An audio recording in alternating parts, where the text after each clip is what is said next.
Bienvenue sur la télé d'Eric. Aujourd'hui, je suis accompagné de Mélanie. Bonjour Eric. Et nous allons vous parler d'une marque danoise spécialisée dans les enceintes, mais qui cette fois-ci nous propose un casque hi-fi Bluetooth qui est le successeur des deux casques qu'ils ont sortis en 2019, le DALI IO 4 et le DALI IO 6. Et donc cette fois-ci, on monte carrément à la version 12.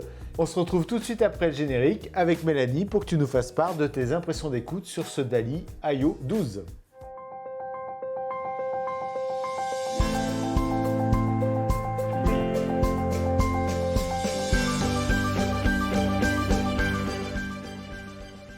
Alors, Mélanie, DALI, spécialisée dans les enceintes, vient cette fois-ci avec une nouveauté qui est le casque DALI IO 12.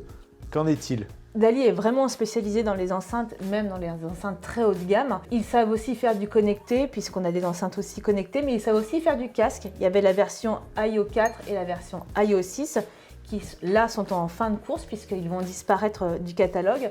Et DALI a décidé d'attaquer en fait le marché du casque hi-fi et Bluetooth avec la nouvelle version 12. Donc là, on se positionne très clairement dans une recherche beaucoup plus audiophile. Ce casque DALI IO 12 est proposé à quel tarif ? Il est proposé juste en dessous des 1000 €, à 999 € exactement. Avec quelle fonctionnalité donc ? On est sur un casque Bluetooth nomade avec un aptX adaptif, donc c'est l'aptX le plus efficace et le plus audiophile aujourd'hui proposé sur la musique connectée.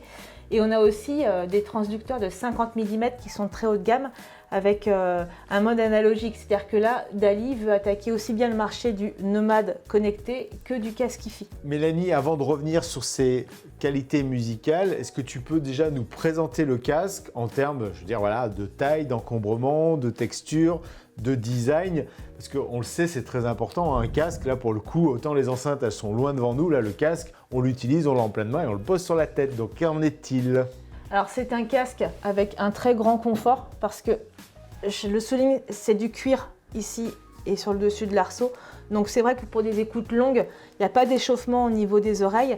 Il est quand même bien large et en forme carrée, donc c'est bien pour les boucles d'oreilles et les lunettes comme toi. Je trouve que le poids est particulièrement bien réparti sur la tête, donc on n'a pas une sensation de lourdeur même après des écoutes longues. On est sur quel poids justement sur ce casque ? 370 grammes exactement. Donc effectivement, dans la catégorie des casques connectés, c'est-à-dire le casque Bluetooth, un casque Bluetooth, il embarque le récepteur, le DAC, l'amplificateur, donc forcément il y a un poids. Mais voilà, 370 grammes sur la balance, c'est parmi les plus légers du marché. Les plus légers du marché. Chez DALI, le IO 4, le IO 6 étaient proposés en deux finitions. Qu'en est-il de cette version 12 ? Alors la version 12, c'est exclusivement cette version. Donc c'est pas noir, c'est chocolat, donc c'est plutôt élégant, mais qu'une seule version. D'accord. Un point très important, surtout qu'on on l'a évoqué, on est quand même sur un budget plutôt casque haut de gamme, c'est en termes de transport, quels sont les accessoires qui sont proposés et comment on s'assure que quand on l'a pas autour du cou et sur les oreilles, que le casque vive bien et une longue vie. Alors là, c'est pas en option, tout est intégré. DALI propose une sacoche de transport semi-rigide, donc voilà. C'est pas déformable, c'est-à-dire que Non. mon casque au fond du sac qui Non, dans ta va bien valise vivre. ou dans un sac mou de transport, tu n'auras pas d'impact sur le casque. Et ce que j'apprécie, c'est les accessoires fournis directement avec le casque, aussi bien le 635 pour une écoute plus hi-fi. Si vraiment tu voyages beaucoup, tu as cet adaptateur pour les avions et tu as des câbles aussi un peu plus longs parce que là c'est 1,20 m et là c'est 3 mètres. Donc là on est sur de la connectique mini jack 3.5 Exactement, et qui est proposée déjà en deux longueurs dès le départ. dès le départ. Tu n'as pas besoin de racheter un câble supplémentaire. Ce qui peut surprendre quand on vient du monde du casque hi-fi traditionnel, c'est pourquoi j'ai un câble USB. Alors le casque USB c'est autre chose. Déjà c'est pour la charge puisque c'est un casque actif, passif aussi mais actif pour le Bluetooth. Et tu peux aussi écouter en fait une source numérique comme un baladeur et sortir en USB-C. D'accord, donc je peux le brancher directement sur mon baladeur, voire sur mon ordinateur pour profiter de son convertisseur. Exactement. On est sur un casque, comme on vient de le citer, qui est clairement nomade. Donc quelles sont son autonomie par exemple, qui est un élément essentiel ? Alors on a une belle autonomie parce que même avec la réduction de bruit activée, on est sur une autonomie de 35 heures. Donc c'est quand même plutôt agréable de ne pas avoir à recharger son casque tous les jours avant de partir dans les transports. Qui dit nomade dit aussi s'isoler de l'extérieur. Donc quelles sont les fonctions proposées par ce IO 12? Alors justement, tu as la réduction de bruit active qui est quasiment proposée maintenant sur tous les casques Bluetooth, qui est plutôt efficace, c'est-à-dire que tu es vraiment bien dans ta bulle. Et il y a le mode transparence. Ça, c'est important aussi de le souligner, parce que c'est un mode qui est très demandé, c'est-à-dire que si tu mets le mode transparence, tu peux entendre les avertisseurs sonores, un klaxon ou quelqu'un qui te parle près de l'oreille, tu l'entendras. Donc c'est-à-dire que je peux aller dans la rue avec mon casque, ça devrait bien se passer, j'entends mon environnement et je peux aussi participer à des conversations en appuyant sur le casque pour avoir ce mode transparence, c'est ça? Oui, tout à fait. Au niveau du Bluetooth, on a une vidéo, je vous renvoie là-dessus aussi, qui explique toutes les caractéristiques du Bluetooth. C'est très varié. Sur ce casque-là, quels sont les choix qu'a fait Dali sur ce protocole? Donc là, clairement, ils sont venus intégrer les Bluetooth dernière génération. Donc il y avait la PTX et là, on est sur la PTX adaptive, c'est-à-dire que c'est la PTX qui est le plus rapide. Il n'y a quasiment aucune latence de réception. Donc tu peux très clairement même écouter un film ou une série avec ce casque. Il n'y aura pas de décalage sans image. D'accord, donc c'est-à-dire que dans le train, sur ma tablette, Ouais. j'ai le son de très bonne qualité parce qu'on est sur un casque hi-fi. En plus, je suis isolé et j'ai une parfaite synchronisation voix-image. Ouais. Et puis il y a quelque chose d'intéressant, c'est que ce casque Nomade te propose aussi de pouvoir prendre tes appels. C'est-à-dire que si tu travailles même dans le train ou ailleurs, tu peux recevoir tes appels et continuer à travailler avec ce casque sur les oreilles. Au niveau, on le voit de plus en plus, moi j'ai fait 2 vidéos sur le KEF MU7, sur le Sennheiser, le Momentum 4. Il y a une partie configuration aujourd'hui des casques, c'est-à-dire j'ai une appli pour cela. Est-ce que c'est le cas sur ce Dali? Non, pas du tout. Dali a fait le choix de ne pas avoir d'application disponible sur le téléphone. En revanche, tu as quand même des filtres sonores qui sont assez efficaces. C'est-à-dire que tu as un filtre hi-fi ou un filtre, si tu aimes bien les basses, qui justement te donne plus de grave, en tout cas, sur tes morceaux musicaux. Mais c'est-à-dire, comment je sélectionne le mode? Tu as un bouton sur le bord du casque qui te permet en un seul clic de changer de mode, c'est-à-dire en mode plus hi-fi ou en mode un peu plus festif basse. C'est-à-dire que toutes les commandes, le pilotage du casque, elle se fait sur l'oreillette du casque, le volume sonore et le reste. Sur l'oreille droite, tu as toutes les fonctions de navigation, c'est-à-dire tu augmentes ton volume sur ton pad d'oreille en haut et en bas. Tu peux recevoir les appels sur le pad du milieu ou tout simplement aussi changer de musique. Une musique avant ou une musique arrière. Moi, je trouve ça plutôt très bien de ne pas avoir d'appli parce que quand j'ai voulu tester le Momentum 4, c'était un vendredi soir, je me dis chouette, je vais me faire une écoute. Je me suis pris une mise à jour, à lire quasiment le mode d'emploi pour savoir si je l'avais bien réglé et autres. Donc moi, je trouve plutôt appréciable que quand on fait une écoute au casque, on le met sur les oreilles et puis on écoute. Ah bah oui, il m'a fallu 2 minutes, même pas, entre le moment où je l'ai sorti et le moment où je l'ai mis sur les oreilles, en moins d'1 minute, j'avais la musique. Donc là, ce qu'on vient de voir, Mélanie, c'est qu'on a déjà un très bon casque en écoute nomade, mais compte tenu, je dirais, de la réputation de Dali, le positionnement de prix qu'ils ont choisi, on est sur un casque qui sait faire les deux, c'est-à-dire qu'à la maison, qu'est-ce qu'il propose? Est-ce qu'on est sur un casque hi-fi? Alors voilà, Dali s'est positionné sur les deux mondes, le nomade et la hi-fi. C'est-à-dire que là, ils ont mis dans les casques des transducteurs avec la technologie SMC. C'est ce qui est la signature sonore de Dali, c'est-à-dire que c'est ce qu'il y a dans les grandes enceintes hi-fi chez Dali.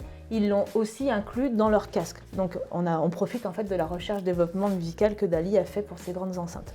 Effectivement, quand un hi-fi spécialisé dans les enceintes vient dans le modèle du casque, on le voit chez d'autres constructeurs qu'on a au catalogue, on a des paires d'enceintes et des casques, ils ne réinventent pas la roue, ils profitent pleinement de ce qu'ils ont déjà réussi à faire, y compris sur des petites enceintes, ça va pouvoir rentrer parfaitement là-dedans. Donc Dali, qui a une belle réputation dans le monde des enceintes hi-fi, qu'est-ce qu'il nous propose si on va plus dans le détail sur ces 2 écouteurs intégrés dans leur casque? Avec la technologie SMC, en fait, on est sur un très faible taux de distorsion. Ça se ressent tout de suite sur la scène sonore. C'est très propre, c'est très équilibré. Et puis, ils ont pris la technologie d'une fibre de papier. Ça s'entend aussi, c'est-à-dire que c'est précis et c'est bien positionné en fait dans ta scène sonore. Alors justement, moi, c'est la première chose que je fais quand je pose avec toi. Je fais 2 choses quand je prends un casque. C'est, je le pose sur mes oreilles, le poids, le confort de l'arceau. Donc on ne l'a pas dit tout à l'heure, mais voilà, bien sûr, il est réglable. Oui. Avec une belle épaisseur sur l'arceau pour le confort. Mais qu'est-ce que ça donne en termes de scène sonore? Parce que moi, je déteste avoir l'oreille droite et l'oreille gauche.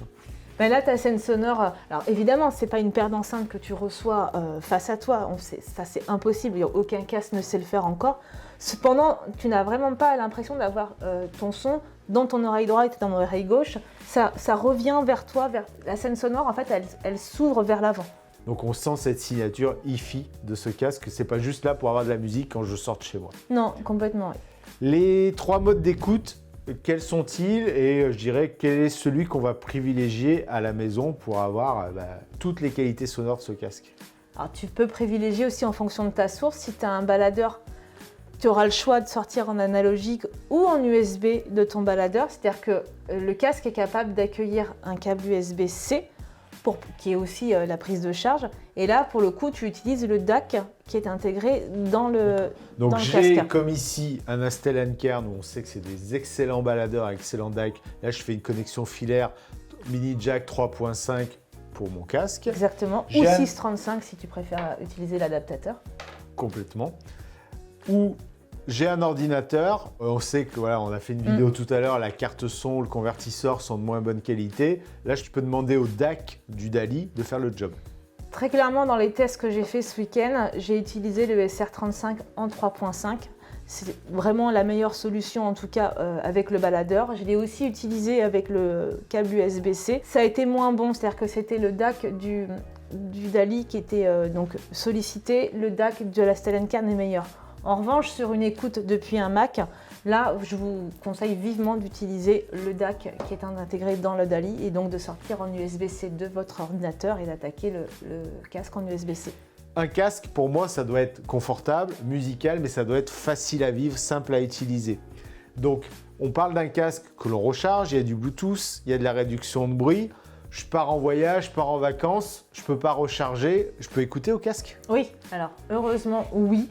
C'est-à-dire que si ton casque est déchargé, tu peux parfaitement écouter ta source musicale en filaire, Oui, bien évidemment, puisque le Bluetooth ne pourra plus être sollicité, et sans perte de qualité sonore. J'ai fait le test, franchement, que le casque soit chargé ou non chargé, il n'y a pas de différence à partir du moment où tu es en sortie 3.5 en filaire. Donc quand je l'utilise en analogique, il est chargé, je peux avoir la réduction de bruit ou pas. Oui, Il est déchargé. alors tu n'as plus accès à la réduction de bruit, ni au mode transparence, et non plus au filtre en fait. Donc tu seras dans le filtre dans le filtre Donc normal là, je hi-fi. l'utilise comme un casque hi-fi fermé, traditionnel. Traditionnel filaire. Je m'imagine avec ce casque, je le charge à la maison, je ne l'utilise pas sur cet aspect-là, parce que je me dis dès que je vais partir, j'aurai mes 35 heures d'autonomie. Et puis bonne nouvelle, quand la batterie est épuisée, que je sois à la maison ou pas, j'ai un casque hi-fi fermé. Voilà, exactement. Tu as un casque hi-fi classique. Sans transition, la comparaison par rapport au Meze 109 Pro, qui est justement un casque ouvert. On a fait une vidéo très récemment, on est voilà, sur une belle signature sonore.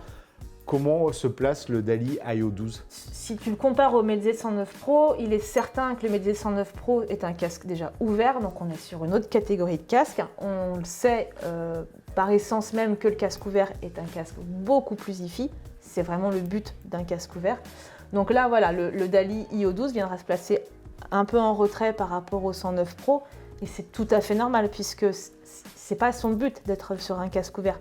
Cependant, dans une gamme de casques fermés comme peut être Audio-Technica ou même Meze avec le 99 classique, il n'a absolument pas à rougir parce que là, on est clairement dans ces gammes de casques, on est sur un casque fermé hi-fi.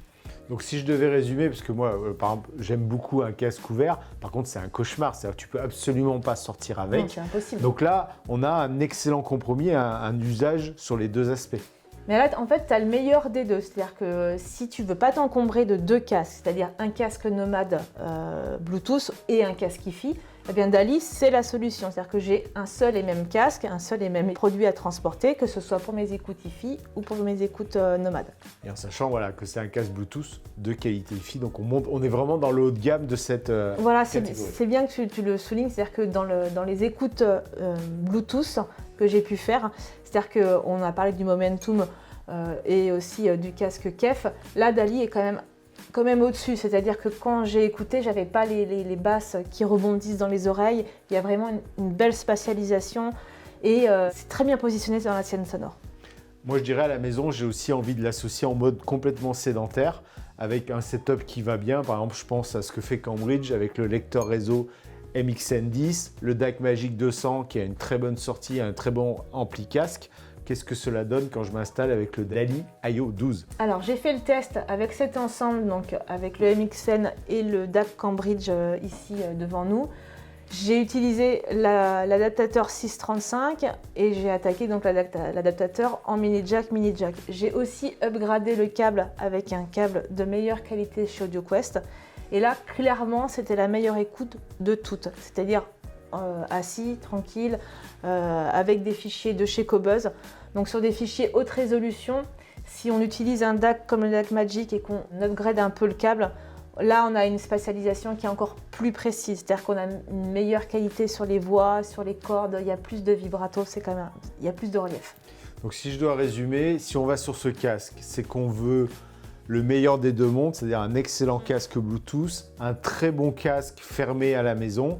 Donc on fait attention à sa source, ça on en parle dans toutes les vidéos. Au passage, pour avoir la meilleure qualité sonore, on sait qu'on va quitter le Bluetooth à la maison et qu'on va utiliser un câble. Et là encore une fois, on choisit un câble qui soit en cohérence avec cet équipement. Voilà, exactement. Habituellement, voilà, sur nos tests sur le blog, on finit toujours par la conclusion qui est qu'est-ce que tu as aimé, qu'est-ce que tu aurais aimé sur le casque. Donc, qu'en est-il sur ce DALI IO 12? J'ai beaucoup apprécié la qualité des matériaux qui te procurent un grand confort d'écoute, même sur des périodes longues, c'est-à-dire 1 heure, 2 heures, 3 heures. Franchement, ce casque-là, tu peux le tenir plusieurs heures sur les oreilles. Avec une certaine légèreté. Avec une certaine légèreté. Et l'arceau, il épouse bien la forme du crâne, donc ça c'est vraiment très agréable. Et puis, ce qui est aussi important, en plus du confort, c'est la qualité musicale proposée. Donc là, clairement, c'est un casque hi-fi. La scène sonore, elle est bien étagée, elle est bien détaillée, elle est bien spatialisée et j'ai trouvé qu'il y avait vraiment beaucoup de matière sur les voix, sur les cordes et des graves qui sont bien circulantes. Donc c'est un vrai plaisir d'écoute. Puis moi, si je devais compléter, j'ai essayé. On retrouve la signature d'Ali, c'est-à-dire que c'est parfaitement équilibré sur tous les registres. Donc ça, les graves sont là, mais les médiums sont parfaitement présents. On les entend bien, les graves ne mangent pas sur les médiums, donc c'est très appréciable. Si tu voulais parler avec Dali et leur dire, voilà, est-ce que vous pourriez rajouter cela dans une prochaine version? De mon côté, j'aurais apprécié une application d'égalisation sur le téléphone parce que, en fait, les morceaux qu'on écoute, selon la source, peuvent être à une appréciation différente sur les graves, par exemple, ou sur le médium. Et j'aurais, moi, préféré, en tout cas, cette solution d'égalisation depuis le smartphone. Et donc, sur les fonctions du casque lui-même? Alors, sur les fonctions du casque, une petite chose, c'est... Ce qui serait sympa, c'est que quand tu l'enlèves des oreilles, il y ait une fonction de mise en veille automatique du casque, et ça, c'est déjà proposé chez d'autres marques. Mais je l'ai vu à l'utilisation, si tu oublies de l'éteindre, il se décharge. C'est-à-dire qu'au bout d'un moment, il ne capte pas le fait qu'il n'y a plus de son. Si tu le débranches, par exemple, de la source, lui, il continue à décharger sa batterie. Est-ce que le pari de Dali est réussi de nous proposer un casque universel? Alors pour moi, c'est oui, et il est vraiment réussi, c'est-à-dire que tu peux le garder sur les oreilles longtemps quand tu peux faire des bonnes écoutes hi-fi. Tu peux aussi te balader longtemps dans un train, dans un avion avec ce casque, et tu ne fais pas de concession sur la qualité audio. C'est un excellent casque Bluetooth parce qu'aujourd'hui, dans la gamme des casques Bluetooth qui sont proposés, pour moi, c'est vraiment un des meilleurs casques. Eh bien, très bien Mélanie, je te remercie pour ce retour très détaillé aussi bien sur les fonctions que sur le design du produit, que sur l'écoute musicale. Nous, on vous retrouve dans le showroom. Ce Dali IO 12 est présenté. C'est encore la meilleure manière de se faire son idée. Vous venez le mettre sur votre tête. On a d'excellentes sources pour vous faire votre avis. Je vous retrouve dans les commentaires pour répondre à toutes vos questions sur ce casque et puis sur de très prochaines vidéos avec toi Mélanie. À très bientôt tout le monde. À bientôt.